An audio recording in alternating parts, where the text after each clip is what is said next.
for possível, pegue a sua Bíblia e abra ela comigo no livro, ou na carta de Paulo aos Coríntios. 1 Coríntios, o capítulo de número 13, por favor. Carta de Paulo aos Coríntios, capítulo de número 13. Os irmãos que encontraram podem dizer amém. Versículo de número 11, o texto diz assim: quando eu era menino, falava como menino, sentia como menino, mas logo que cheguei a ser homem, acabei com as coisas de menino. Repita comigo: quando eu era menino, falava como menino, sentia como menino, fazia como menino, mas quando cresci, deixei as coisas de menino. Obrigado, queridos. A minha muito respeitosa saudação ao pastor, presidente dessa igreja. É uma honra conhecê-los. Sua muito digna esposa, meu irmão Oséias, prazer revê-lo, sua esposa mais uma vez. Aos demais pastores, obreiros, me permita saudá-los todos na pessoa do vosso pastor. É um privilégio estar aqui, conhecê-los. E trago desta feita alguns amigos, para nos ajudar. Eu sei que duas pessoas vão dar glória a Deus, que é o João, e o Misael. São amigos que a gente traz para ajudar a gente. E eu peço as escusas pelo atraso, até porque o trânsito também não colabora muito. Mas conseguimos chegar e glórias a Jesus por isso. Eu tenho um pensamento bíblico a compartilhar com os senhores, tendo em vista que o tema ou a temática em si da conferência ou desta igreja traz alusão sobre maturidade espiritual. Esta manhã, rapidamente, eu fiz algumas anotações sobre esse contexto bíblico. Eu queria que os irmãos entendessem da forma mais simples possível. De maneira alguma quero afrontá-los ou deixá-los incomodados. Mas eu quero trazer uma realidade bíblica aos senhores sobre maturidade espiritual e cristã para os improváveis do século 21. Paulo vai escrever à igreja de Corinto, e se os irmãos acompanharem desde o capítulo de número 10, ele traz um segmento mais doutrinário, mas alusão de ensino. E nessa alusão de ensino que ele traz, ele também exorta a igreja de Corinto, dentro de uma exortação pastoral, na qual ele o é. Ele tem a preocupação em trazer a mentalidade dos irmãos de Corinto que haja uma estrutura espiritual genuína, tanto no coração, como na alma, e como na prática de vida, aquilo que nós chamamos de modos viventes. E quando eu digo isso aos senhores, eu tenho a preocupação de trazer isto, que maturidade cristã não trata-se apenas de espiritualidade. Espiritualidade é uma etapa da maturidade cristã, não é o todo, é uma parte de. Sabendo que nós não somos só espírito, mas nós somos também carne. Logo, Paulo vai trazer a mentalidade, há um contexto bíblico histórico interessante, que é uma igreja que se preocupa muito com o seu espiritual e não cuida de propriedades necessárias para a sua vida. E ele vem induzindo, ele vem instruindo, tentando entrar na mente da igreja de Corinto e introduzir a ideia de que a igreja, para ela ser madura, bem vista dentro de sua sociedade odierna, e também dentro do conceito de Deus, ela precisa equiparar o seu espiritual com o seu comportamento. Quem me entende, diga amém. Por que ele diz isso? Tiago, ao redigir a sua carta, ele vem falar sobre fé e obras. E há um ligamento muito interessante, porque ele usa esse termo, mostra-me a tua fé, e eu te mostrarei as minhas obras. E por que ele usa este raciocínio de fé e obras para comparar a ação de comportamento com o espiritual? Porque Deus é espírito, e ele sabe e conhece o que é fé. Só que o homem não é espírito apenas, o homem é carne e ele é por aquilo que ele vê.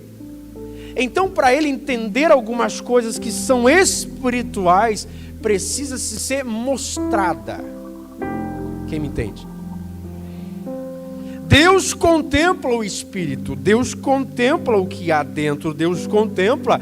Davi disse que Deus completa as mais profundas e ocultas intenções do coração do homem, mas o homem que está no seu lado não vê o que tem dentro de você, e ele só saberá o que tem dentro de você quando você pôr para fora.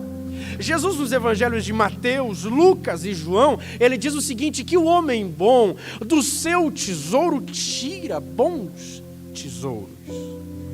De dentro de si ele tira boas coisas, mas o homem que não possui bons tesouros, ele vai demonstrar que seus tesouros são ruins. E o que ele está dizendo? Ele vai botar para fora o que tem dentro uma hora ou outra. E há um contexto interessante, porque eu estou falando da igreja de Corinto, para que você se situe bem. A igreja de Corinto, ela estava preocupada com o espiritual e não cuidava da sua prática diária. A título de informação, era uma igreja no seu tempo que ela tinha como alter ego, como uma espécie de egoísmo, falar de seus dons espirituais. Ela batia no peito e dizia: nós temos dons proféticos, nós falamos a língua dos anjos. E olhe bem para isso aqui, aquela cultura, eles acreditavam que quem falava a língua dos anjos estava em um nível angelical tão alto que já podia se comparar a uma espécie de divindade. Então, quando alguém dizia que falava a língua dos anjos, era como se a comunidade em si olhasse para ele e dissesse: nossa, que nível de santidade esse camarada chegou para falar a língua dos anjos. Isso é um contexto cultural, para que você entenda aonde eu vou chegar. E Paulo descobre que os mesmos que falam a língua dos anjos são os mesmos que posteriormente se dão ou compactuam com uma prática grega de sexo ilícito. É o mesmo povo que fala língua dos anjos, porém não repreendia a prática do homicida dentro da sua própria comunidade, na qual eles cultuavam. É o povo que fala a língua dos anjos a um nível espiritual muito grande, porém não cuidava da sua própria vida física, moral, e também como bom testemunho que o cristão é obrigado a dar. Jefferson, eu sou cristão. Tu não és cristão se tu não pratica aquilo que Cristo ordenara. E o que Cristo ordena é: façais o que eu vos mando, e o mundo então sabereis que vós sois meus. Ou seja, para mim mostrar não é alter ego, mas é testemunho. Mostrar a minha cristandade não é a falácia ou apenas... Os antigos, meu pai pelo menos me instruiu assim, dizia que isso aqui era o desodorante dos crentes na década de 80. Que as pessoas conheciam o crente quando ele botava a Bíblia debaixo do braço. Porém, na sua prática, era escassa. Ou seja, era só um adereço. E talvez eu estou falando para pessoas aqui que têm, talvez, alguns resquícios da religião que não tem nada a ver com prática de vida cristã. É importante dizer isto. Religião não tem nada a ver com prática de vida cristã, porque o católico pratica a sua fé e a sua crença dentro da sua religião. E por que eu estou dizendo isto? Porque não basta apenas falar é necessário viver o que se fala. Não basta apenas dizer, eu sou crente, na nossa linguagem brasileira, eu sou crente, eu sou do manto, eu creio que eu vou para o céu, porém, no meu coração, eu compactuo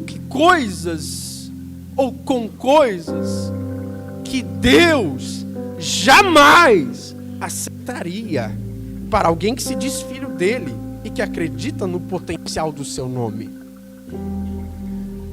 A igreja de Corinto, ela tem dons, porém ela deixa uma prática interessante de lado, porque ela prioriza o espírito ou o espiritual, e não coloca ou não põe, melhor dizendo, uma espécie de balança para comparar toda essa sua espiritualidade com a sua prática de vida diária.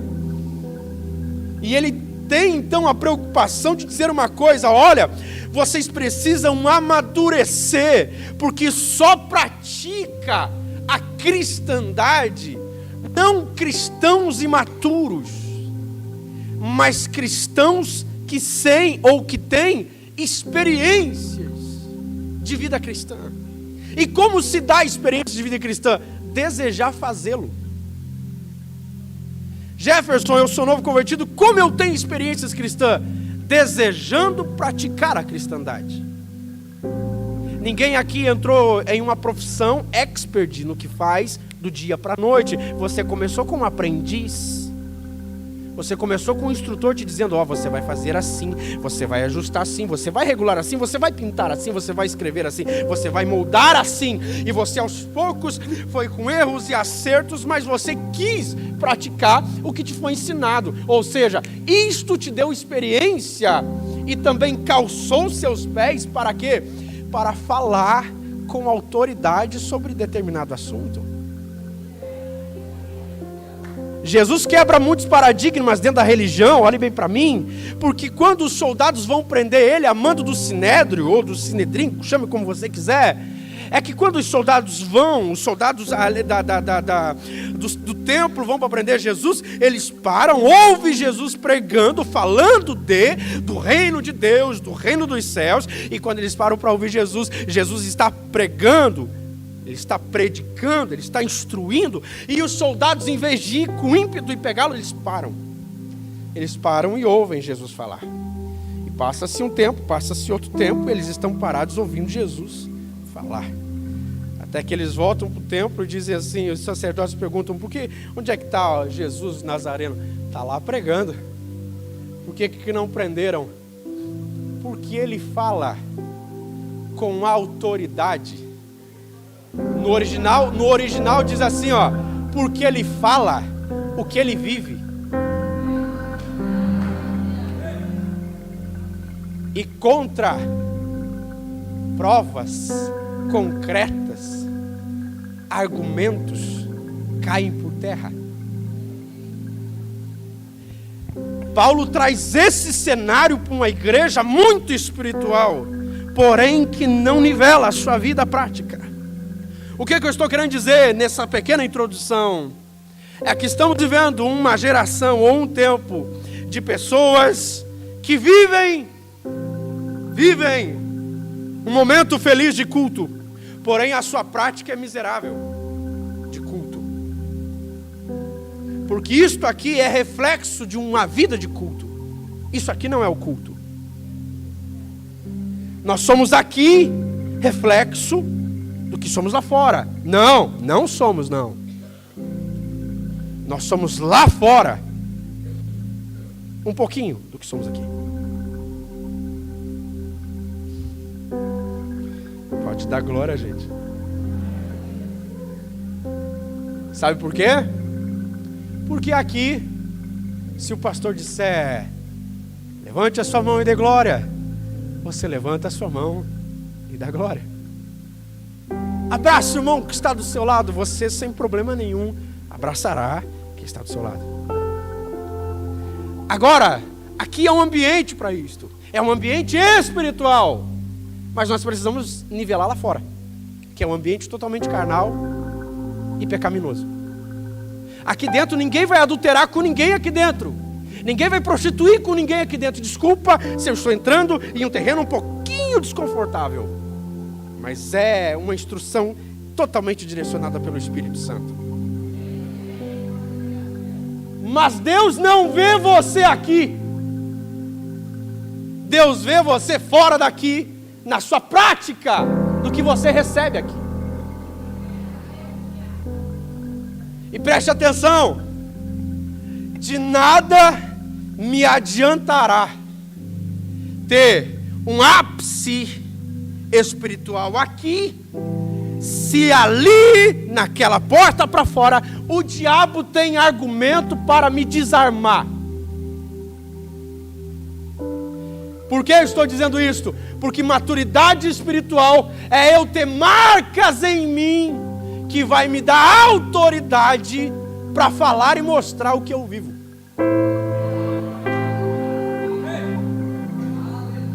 Eu prego em alguns congressos por aí, o Misa me acompanha às vezes, o João também, e tem muitas temáticas de congresso que dizem assim, marcados por Cristo, ou marcados pelo sangue de Cristo, enfim, marcados com fogo, marcados com glória, marcados com poder, marcados com muita coisa. Mas são marcados apenas aqui, é como se fosse, alguém aqui que tem menos de 25 anos de idade, talvez não vai lembrar, mas você lembra daquele chiclete, o Big Big, que você tinha uma tatuagem que você molhava com guspe e grudava? Quem aqui lembra disso? Eu sou desse tempo, eu era vida louca e eu passava essas tatuagens. Imagina, filho de pastor assembleiano, aí eu chegava em casa com aquelas tatuagens. Aí... eu me lembro de uma aqui, né? Enfim. Até hoje eu tenho marcas. Escute, tem muita gente marcado pelo cristianismo e evangelho, que é como aquela tatuagem que se remove com água. Uma geração que vem tão sedenta, tão faminta, aspas, pelo poder de Cristo, mas não tem marcas do Cristo em si ali fora. É aquela geração que é desarmada pelas acusações, e eu não estou dizendo no contexto original de acusação, que o diabo fica na frente de Deus acusando-nos de dia e de noite, que não tem nada a ver com o termo que eu estou usando.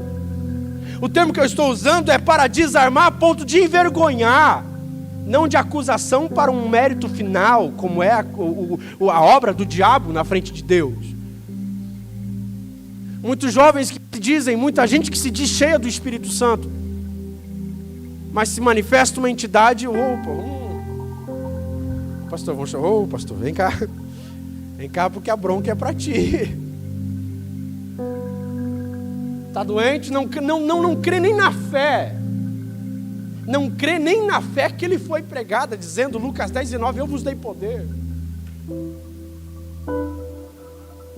E o que isso tem a ver? Maturidade cristã é eu ter marcas, é eu ter experiências, é eu ter sabedoria do que eu estou dizendo, é eu ter autoridade do que eu estou dizendo, e eu saber que maturidade espiritual são níveis que eu preciso necessariamente, com minha busca, com a minha entrega, subir níveis a cada dia. Por que estamos conformados? Por que Paulo escreve dizendo, não vos conformeis? Ele está dizendo para uma igreja que não quer viver de fé em fé, de glória em glória, de vitória em vitória. Ele já alcançou um potencial e estacionou ali. É bom ou não é bom vir aqui hoje? Sim ou não? Sim ou não? É bom ouvir uma pregação? Sim ou não? É bom adorar a Deus? Sim ou não? E Deus olha para ti e diz assim, mas não é só isso. Isso não é tudo. Isso é só o round 1.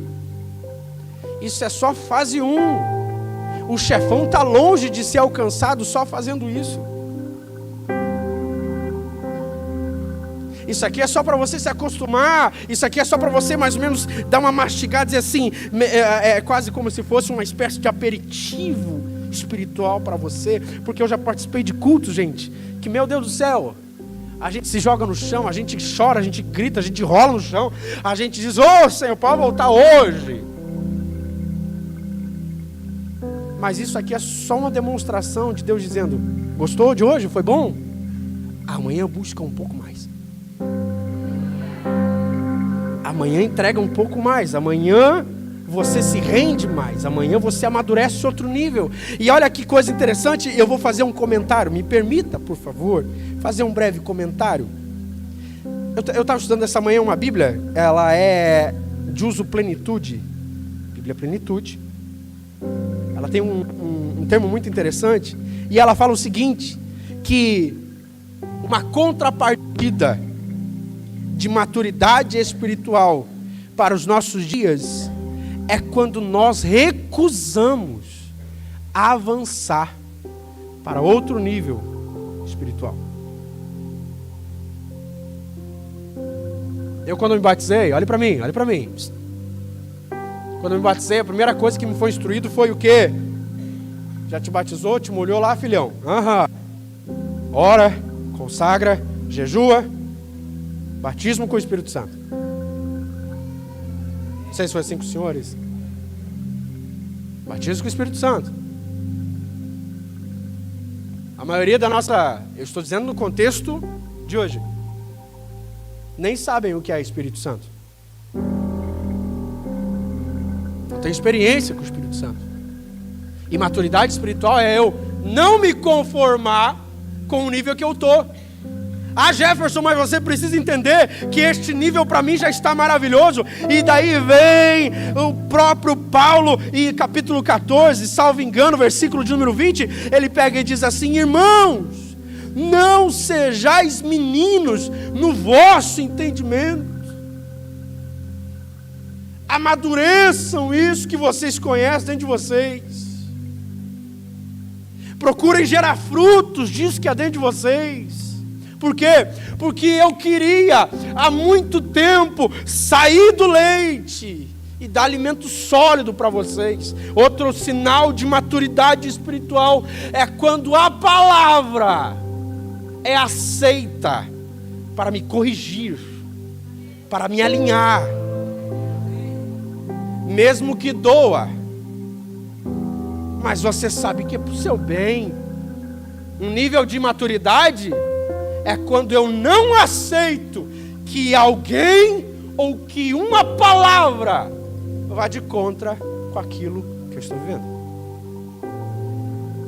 Crente imaturo, jovens imaturos.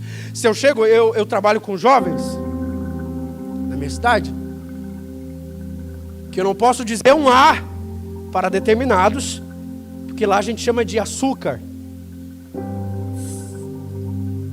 E derreteu. Eu não posso dizer, fulano, eu preciso que você repense as suas atitudes, porque a primeira atitude que se tem é: eu vou sair daqui, vou deixar vocês e vou para outra, porque vai contra aquilo que eu acho. E maturidade espiritual é você saber que nem tudo aquilo que você acha que é o que a Bíblia diz que é.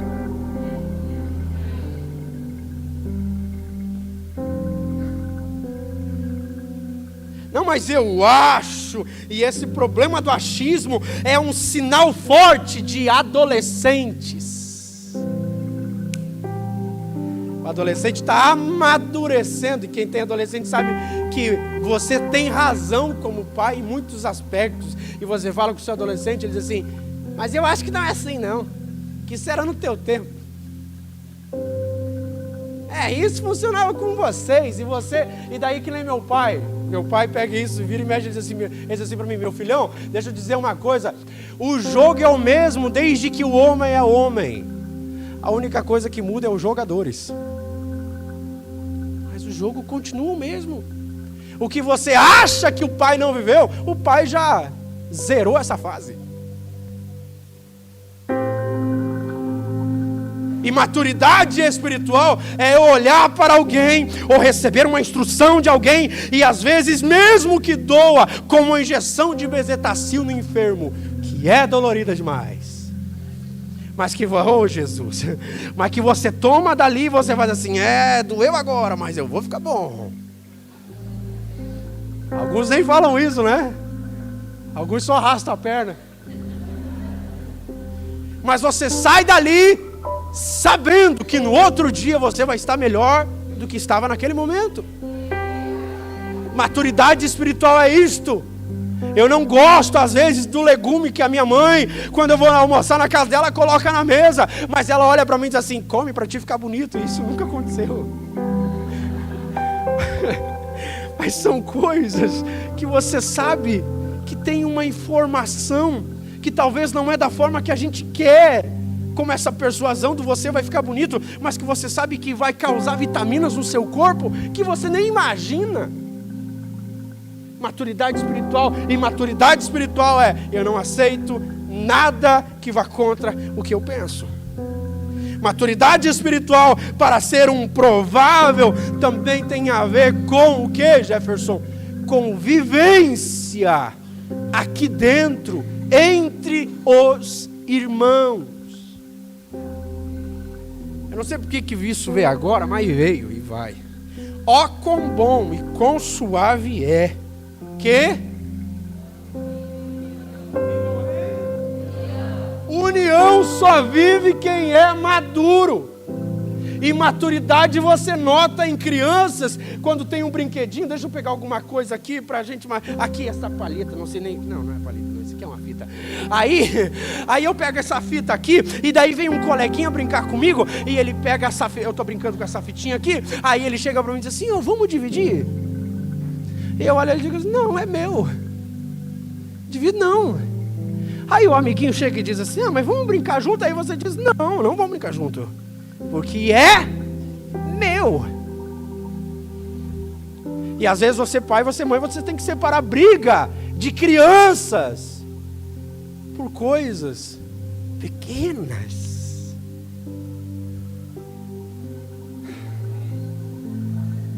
Eu estou pregando para gente entendida do que eu estou falando. Maturidade espiritual é quando eu tenho comunhão aonde eu estou e no ambiente em que eu vivo. Comunhão é sinal de maturidade espiritual. Quando alguém chega para você e diz assim: não gosto de fulano, sabe Beltrana, não me dou bem com ela. Sabe fulano, não sento no lado porque não vou com a cara dele. Aí eu te pergunto: que maturidade é a sua para entender que céu é unidade? Que nível de maturidade é a sua para entender que no céu não é condomínio fechado? Que se eu não tenho comunhão com alguém aqui, algo me impede para ter comunhão também lá. Maturidade espiritual é quando eu sei que eu preciso ter comunhão com todos, e eu olho e digo assim: às vezes eu tenho que pisar em cima do meu ego, às vezes eu tenho que pisar em cima do meu orgulho, às vezes eu tenho que sair dessa minha autorrazão e me humilhar. Alguém aqui já foi humilhado? Faz assim com a mão. Já foi humilhado. Foi humilhado. Não se humilhou. A distinção, Zé, entre alguém chegar em você e botar o pé no teu pescoço, isso é eu te humilhando. Sim ou não? Outra coisa é o Oséias, com todo respeito, Oséias, vou te usar porque tu é meu amigo. Aí outra coisa é o Oséias vir e colocar o rosto dele aos meus pés. Isto é ele se humilhando. Ser humilhado é uma coisa, se humilhar é outra. E maturidade às vezes é eu me humilhar por uma convicção que quem olha não entenderá jamais. É onde entra amai os vossos inimigos. É onde entra bendizei aqueles que falam mal de vocês. É aonde entra, se o teu inimigo pedir para que você vá 1 milha, caminhe 2. Isto é maturidade. Sabe aonde eu vejo que não há maturidade? É quando eu não sou capaz de me humilhar por uma instrução de fé. Pisa no meu pé para ver se eu não dou uma nos teus peitos. Vem tirar uma comigo, irmão. Pessoas que dizem, me batizei, mas as minhas mãos ficaram para fora no tanque de batismo, viu? Vem tirar farinha comigo. Me batizei, mas meu facão não. Isso aí é antiga, né? Me batizei, mas meu facão não. Imaturidade. Jesus olha para isto e diz assim para os discípulos: vós não entendes o que eu vos digo neste tempo, mas haverá um tempo, maturidade, amadurecimento, experiências, unidade entre vós e tantas outras coisas que eu gostaria de falar, mas o tempo não me permite. Aí ele diz assim: então será revelado. O Espírito revelará a vós. Sabe o que eu estou dizendo? Que maturidade espiritual é você dizer para Deus: eu estou pronto para experiências contigo, na qual poucos têm.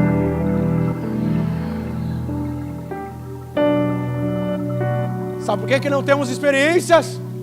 Porque nos falta maturidade. Sabe por que é que não passamos para o outro nível?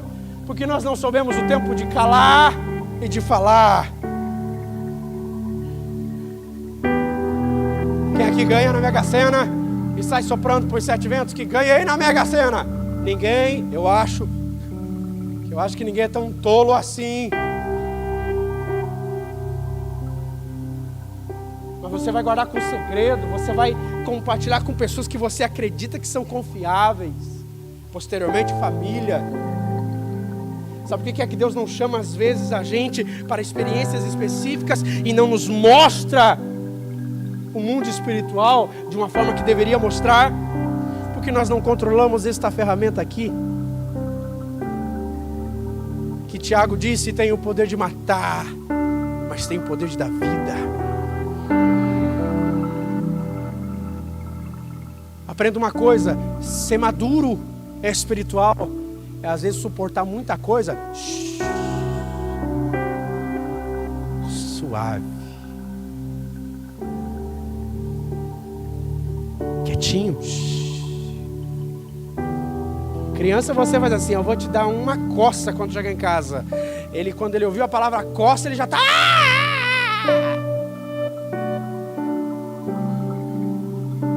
Agora a surra vai dar umas lapadas num camarada mais velho aí. Ele toma umas lapadas e ele fica assim, ó.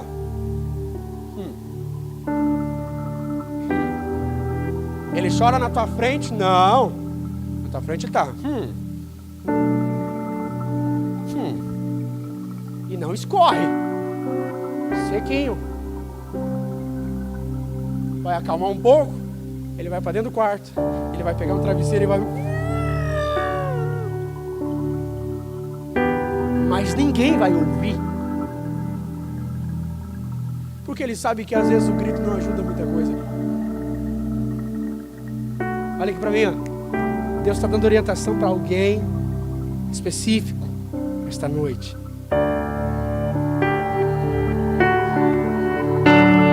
Eu não vim apenas pregar, eu vim trazer uma orientação divina a algumas pessoas. Maturidade espiritual é controle a sua língua. Não gostei, Jefferson, não estou nem aí para você.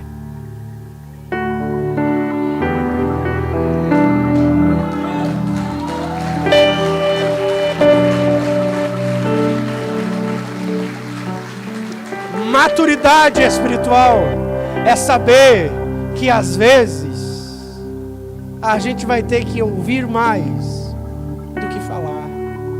E para alguns isto é humilhação, mas você está se humilhando como sinal de maturidade. Lembra de Jacó? Jacó cava um poço. Vem o dono das terras e entulha o poço de Jacó. E diz: esta terra é minha, o poço que tu cavou também é meu. Sai-te daqui e vai para o deserto. Jacó pega toda a sua família, todas as suas coisas, se levanta e não fala nada. Sim, senhor, vamos embora. Cava outro poço. Os pastores de Gerar vão atrás do poço dele e de novo pegam o segundo poço dele e dizem: está perto do nosso território, ainda está perto de nós, vai-te mais para dentro do deserto. E ele pega as coisas dele e vai em silêncio, não fala nada, em silêncio. E diz a Bíblia: e foi Jacó para o deserto, e ele cava o seu terceiro poço, porém a Bíblia diz: e não dá água. O poço de Jacó não dá água. Quando ele cava a terceira vez o poço, diz a Bíblia, ele não tinha falado muita coisa, mas aqui dentro tinha muita coisa. Aqui dentro tinha muita coisa. Ele não falou muita coisa, mas aqui dentro tinha muita coisa. E Deus sabia que tinha muita coisa aqui dentro. Deus, eu estou sem água. Isso é, os pormenores, as letrinhas miúdas. Estou sem água. Água é riqueza. Água é fonte de vida. Vai morrer eu e minha família aqui no deserto, e agora? É mesmo? É. Chama o homem que roubou o teu primeiro poço e traz para dentro da tua casa. O cara que roubou o teu poço, tu chama ele. Maturidade espiritual. Chama ele, convida ele para sentar na tua mesa e tu vai fazer um churrasco para ele. Maturidade espiritual. Mas ele roubou meu poço. Chama ele para sentar na tua mesa e comer contigo. Não apenas isso, Jacó. Dê para ele presentes. Lá vem o cara que entulhou os poços de Jacó, roubou dele até o seu terceiro poço. Senta dentro da casa de Jacó, da tenda de Jacó, come um churrasco gostoso com Jacó. Jacó poderia falar um monte de coisa, poderia botar, sei lá, um salzinho a mais, uma pimentinha a mais, mas ele não fez. E diz a Bíblia que ele deu presentes para Abimeleque. Quando ele dá presentes para Abimeleque, Abimeleque almoça com ele, ganha presentes e ele se levanta para ir embora. E lá vem Jacó e levanta a mão para ele e poderia dizer: agora eu quero que você morra, velho. Agora eu quero que você vá para o quinto de lá. E essa comida tinha veneno. Não. Maturidade espiritual. Eu te abençoo. Em nome do Deus do meu Pai. Que prospere o teu caminho 7 vezes. Que cresça 7 vezes. Que teus filhos frutifiquem 7 vezes. Que haja abundância 7 vezes. E diz a Bíblia: e Abimeleque, tendo acabado de sair, entraram os servos de Jacó e disseram: Senhor, nós encontramos, estou parafraseando, uma nascente de um rio pertinho da nossa casa. E tendo Abimeleque acabado de sair, linguagem bíblica, eles entraram, os seus servos entraram na sua casa e disseram: Senhor, nós descobrimos uma fonte que dá águas vivas. Alguém aqui pode tapar a nascente de um rio? Não pode. O que eu estou querendo dizer? Maturidade espiritual te libera coisas que estão em oculto e que não será alcançado até que você amadureça. Jefferson, quero prosperidade, quero saúde, quero riquezas físicas, também espirituais. Então amadureça. Porque Deus não colocará nada na sua mão se não houver amadurecimento. amadurecimento. E ainda que o processo seja difícil, doloroso, ainda que você se sinta menino, mas você já tem corpo de gente grande.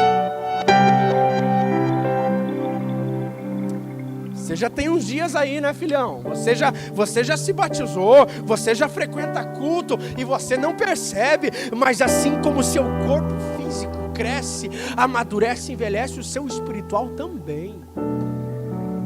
E a cada culto que você vem, é um dia mais um degrau do crescimento. Ou seja, tem gente que vem 365 dias por ano na igreja e não amadureceu.